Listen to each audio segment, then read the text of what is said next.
Welcome to my channel Reviews with STA.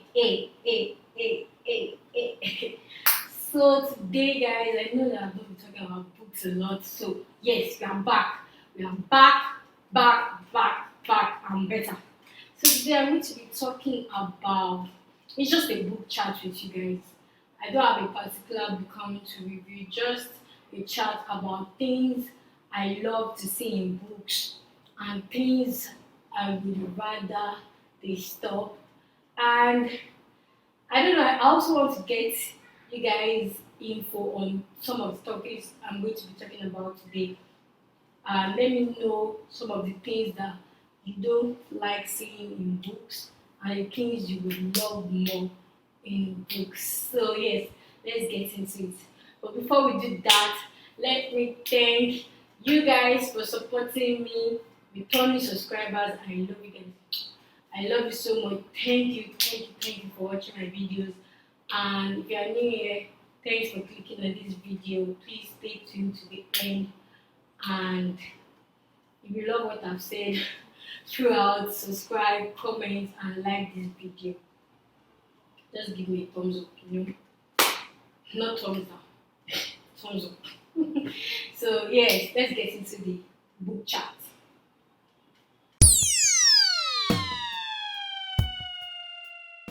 So since this is a book chat, many of the things I'm going to be talking about are just going to be like off the top of my head. Like I wrote some things down, I just like jotted some bullet points down, and I'm just going to talk about them. But I'll just be saying things as I remember them. There's no script for this.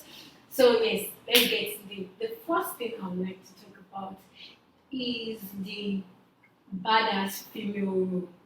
I I love badass female characters, and I feel like authors these days they to write the badass female character. Some first of all, this chat is not about judging authors because I am an aspiring author and I want to one day publish my own book. I'm starting writing it, but yes, I want to one day publish my own book. So I'm not here to like bash authors. I'm just like sharing my thoughts about what I feel when I read some of these books. So yes, about bad as women characters. I love bad as female characters.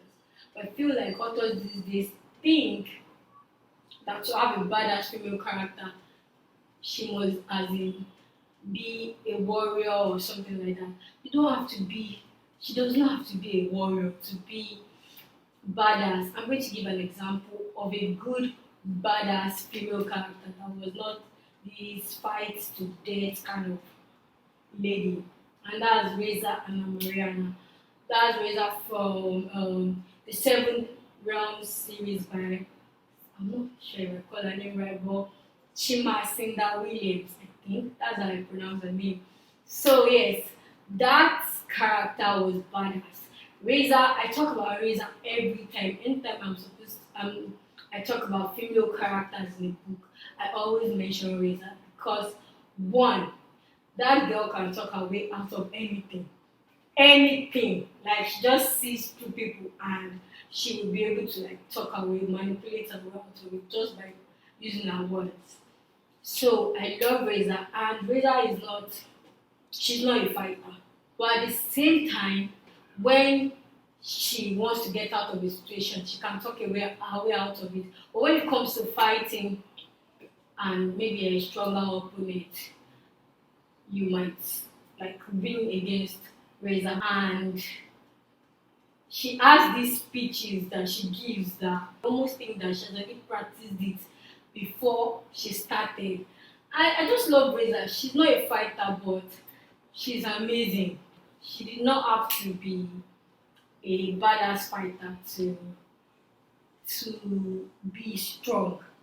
And again, I feel like when writers are writing female characters that are badass at the same time, they always try to make them tomboyish and all that.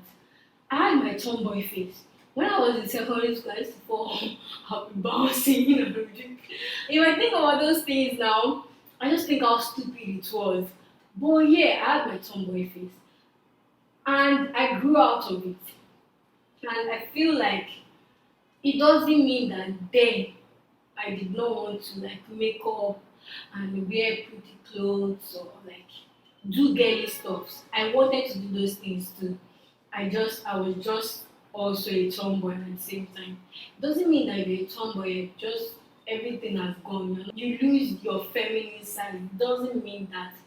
So I don't like when authors do that. But okay, now I'm going to give an example of another book, which is Throne of Glass, Sarah J. Maas, written by Sarah J. Maas. And this book was recommended to me by my sister, and my sister recommends good books. But ever since I read that first book of the series, I felt like I'm not going to read the rest. It's those books. It's one of those books that I just like. No, I'm not going back. I can't go back through this. I might later just to do a review, but to be honest, I can't remember the name of the main character, the female character. I can't remember her name, but she annoyed me so much. Now she was badass, this assassin killer. I don't have an issue with that. Your character can be badass, can be this assassin, morally great person that kills anybody in a way or that. I do not care about that. And funny thing is that Sarah J. Maas actually included this feminine side to this assassin, and I don't even fault her for that. It was good because she was badass and she loved beautiful dresses, she loved masquerade balls and all that. That was good. But I just felt like she focused too much on that and did not focus on the assassin part. Because I just, if this babe is like the greatest assassin in the world, like just said, she's the best assassin you can find. Now, an assassin was playing. This is a scene that I can never forget. Inside that book, and I've only read it once. So she was playing a piano. She likes music. I mean, she likes music and art or something. She was playing a piano, and she was like drawn into the stuff that she was playing. Yeah, I don't mind that. But someone snuck up on her. It's not like the person came to kill her, but like a guy was standing at the door and was looking at her machine, and she did not know. And then he now mentioned it again in the book that, oh, she felt she didn't realize that so person was standing at the door looking at her, or he had already walked in or something. I mean, like an assassin, the greatest assassin in the world. I feel like the greatest assassin in the world would would hear footsteps. Just thinking, you can say that she heard his footsteps and she was already familiar with his footsteps, so she knew he was there. Because she's an assassin, this is what they teach you. I think this I've not gone to assassin school, but I feel like this is what they teach you in assassin training or whatever, the person that trained you. Those are the things that you know. I mean, like, if you watch movies about assassins or read books about assassins, there's always this thing that they don't have, you can't hear the sound of their footsteps because they have to sneak in to kill people and all that. So they also train to listen to footsteps. I mean, it was frustrating, and there were other things that happened that was mind-boggling to me. Seriously, an assassin that does not know these things, an assassin that me, it just felt weird to me. She did not feel real as an assassin. But, and yeah, so what I'm just trying to say is that when authors write badass female characters, it's either they remove the feminine side and the girl doesn't like the girly things or the pretty clothes and she's just tomboy all the way. She's on trouser. I'm not like other girls thing. Is either they do that all through, or you do it with the feminine side like Sarah J. Maas did, and then you forget the aspect of the assassin aspect. I mean, the badass female characters don't have to be assassins, they can just be warriors and all that.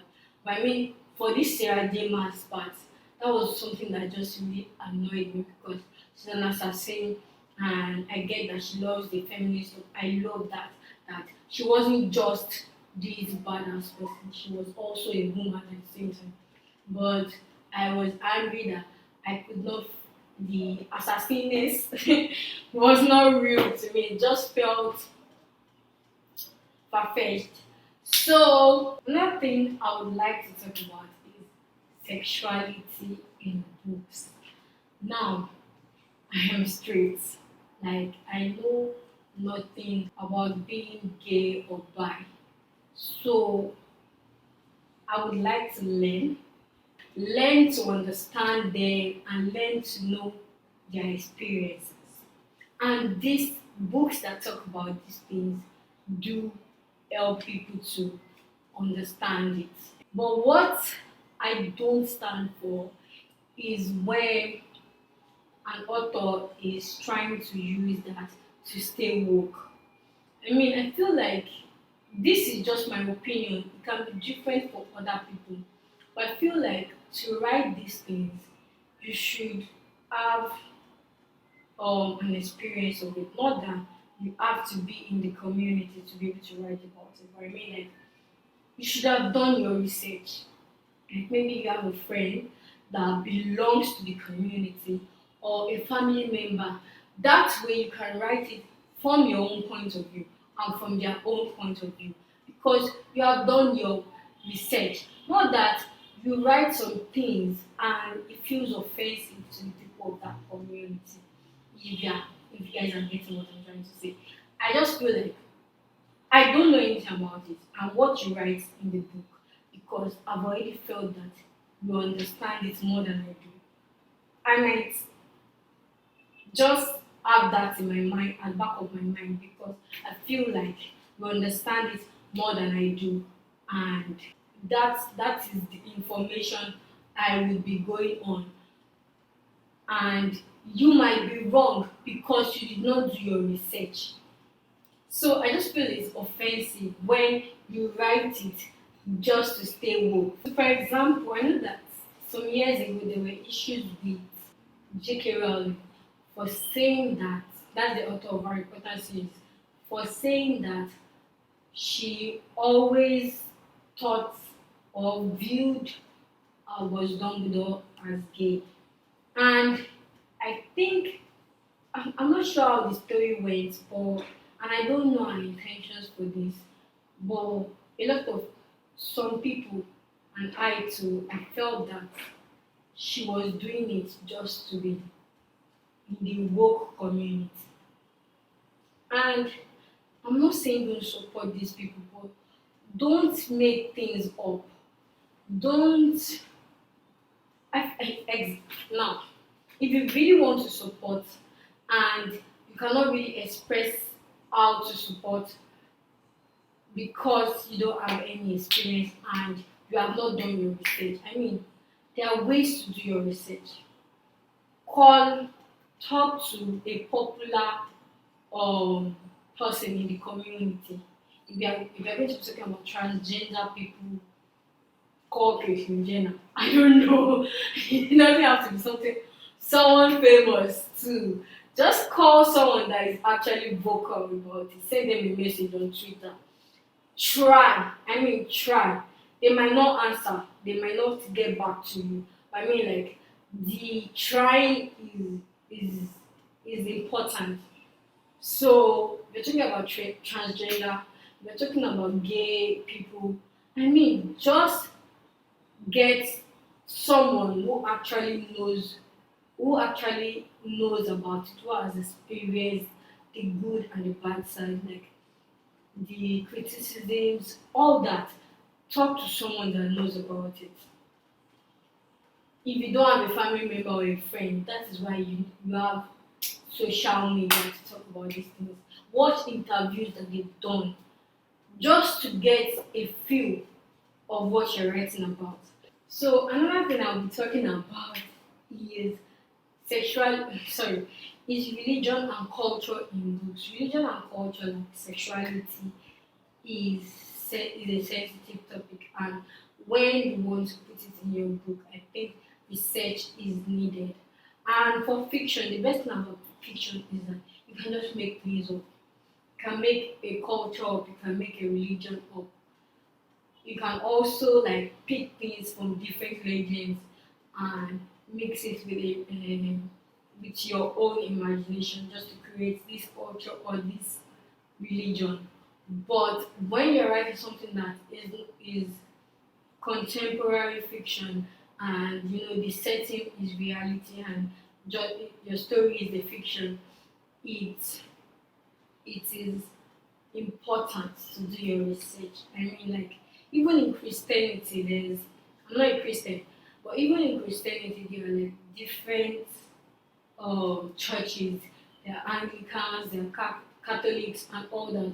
So, if you are Catholic, you already know your religion. I want to talk about Anglicans. I feel like you need to do your research because there are different things. I know that my friends that are Christians have talked about this back to back, like something about the Bible pages, something about the way they practice on Sundays and all that. So I feel like it is something that you need to research before putting it in your book.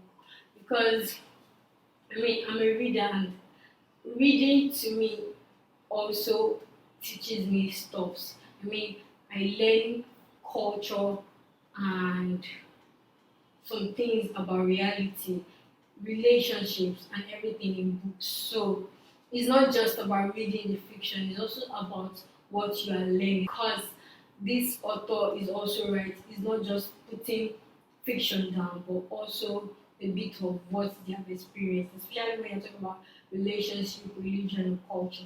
You're adding different things from reality, then adding your own imagination.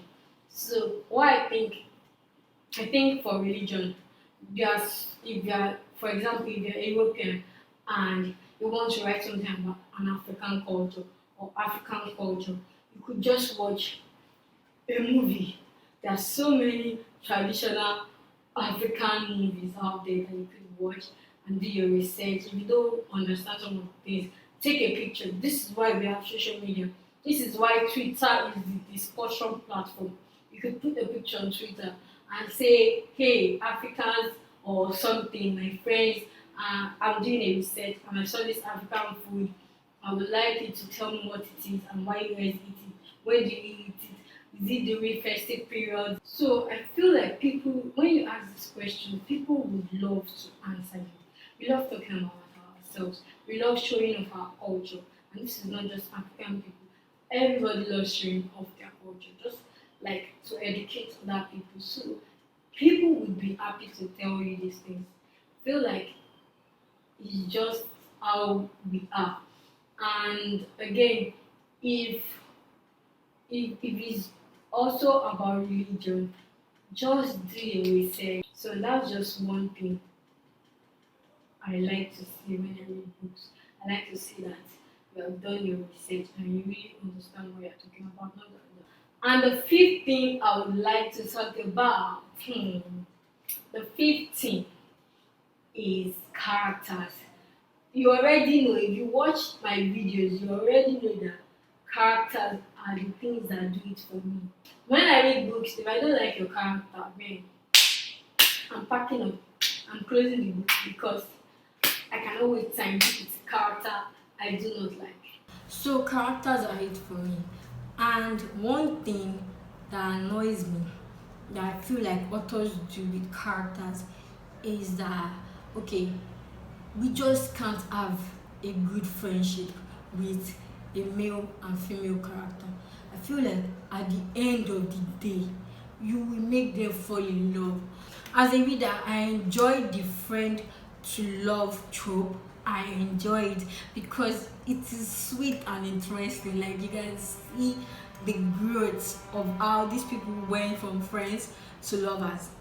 Now, at the same time, it does not mean that every friendship between opposite genders as to end up in a romantic relationship. There are people that are just friends, and doing that in books pushes the narrative that male and females cannot just be friends. They can be friends, and you need to educate people through your book that these things can happen, not just leaving it out there that, oh, male and female, they were friends throughout and then they became lovers. It's just annoying. I feel if it feels real, I'm game. I am 100% behind you. If the love feels real, I'm 100% behind you. But if it doesn't, I am not. I am not at all. Because I am not. Because let me give you an example. So, the Harry Potter series again. If you had told me that Harry and Hermione became they married, I wouldn't believe it because it was obvious that they were just friends. Now, do I believe the Ron and Hermione thing? I don't.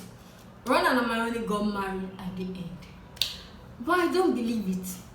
Because those people were friends, they were friends, but they could barely stand each other. Harry was like their middleman. He was the Switzerland in the middle of the fighting. He was the mediator. So I feel like they could not stand each other. They were good friends. They liked each other as friends. But I don't think they liked each other as lovers. I don't think they could have. They would not be able to, if it was real life, I don't think they would be able to stand each other because I don't think so. It just doesn't feel real to me. I know there was attraction. That one is not wrong. So yes, I believe that people can be attracted to each other, but they are not good for each other. And I feel like that was what Ron and Hermione were. It's not that they were not good for each other. It's just that they could not stand each other. They were friends, but they got on each other's nerves. And I feel like if you get married to someone like that, you can be fighting every day, like on the littlest thing, you can be fighting. So I feel like that relationship was kind of forced. If it was written that they got together at the end of the book, and 19 years later, JK says something like they broke up. Hermione is now married to somebody popular in the politics department of the Wizarding World, and Ron is married to someone you will not even think about. I don't know. I just feel like I would have understood that because I would have felt like, okay, they tried, they followed their attraction to each other, and it did not work out, which is kind of reasonable to me because of the way Ron and Hermione are.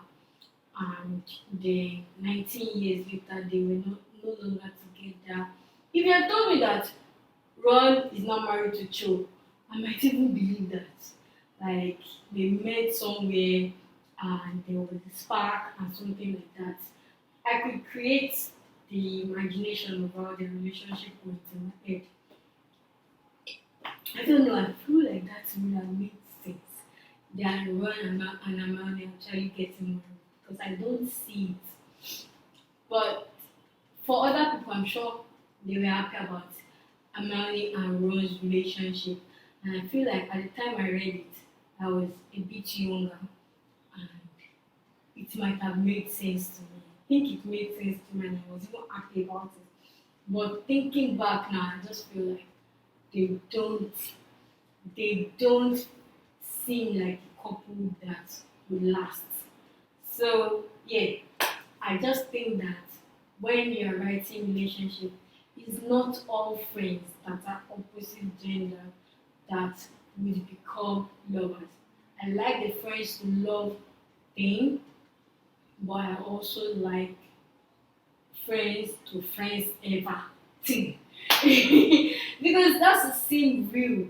The friends to love has to feel like they actually love each other on a romantic level, not because you're my friend. You don't have to fall in love with that. Makes absolutely no sense to me. That's all I want to talk about on group chat, and I think I'm going to be doing more of this. Anything that pops up in my head, I will just jot it down so that I can turn this into like a series. So thank you for watching this book chat. Let me know what you think about my thoughts on the 4 points I mentioned today. Let me know how you feel about all of them. And thanks for watching. Like, comment, and subscribe. Thank you so much for watching my video. I love you.